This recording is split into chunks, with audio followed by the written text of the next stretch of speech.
Block'em Sock'em is a deceptively tricky puzzle game where you toss colored blocks vertically, and your block removes like colors and replaces the first off-color block it hits, giving you that color to deal with next.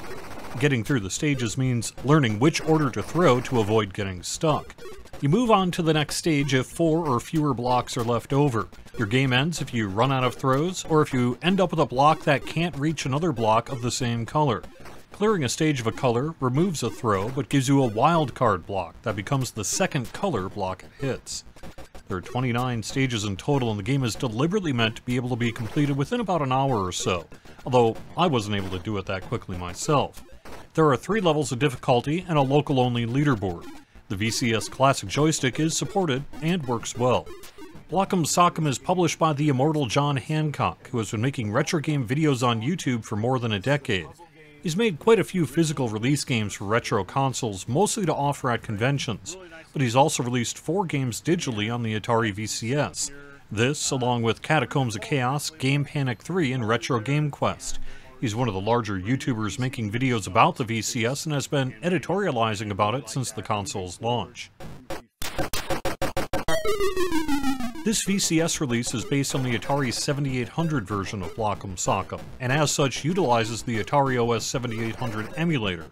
The sound pushes the 7800's TIA architecture, and as a result, sounds somewhat harsh. Hancock tells me a Yamaha sound version is available for the 7800 physical release, but it isn't working right on the VCS, so only the TIA version is selectable. I found the gameplay to be tricky but fun. Each stage does have at least one solution, and finding it often means losing while you work through the proper order. I found the music to be repetitive and somewhat unpleasant, but it was easy enough to turn down. The game is published by Hancock, but its design is a collaboration between him and a retro game-making group called Second Dimension, which also helped release the remake of Montezuma's Revenge on the VCS. This port of Block'em Sock'em got additional development from a group called 20th Street Arcade. The game is $9. While this game isn't going to tear up the best of lists for the VCS, it's a solid retro puzzle game that plays differently from other puzzle games on the VCS, and is a good time for at least an afternoon. Thanks for watching. I just had the 1000th person subscribe to the channel, so thank you for the honor, and thanks everyone who subscribes. Liking the video helps spread the word.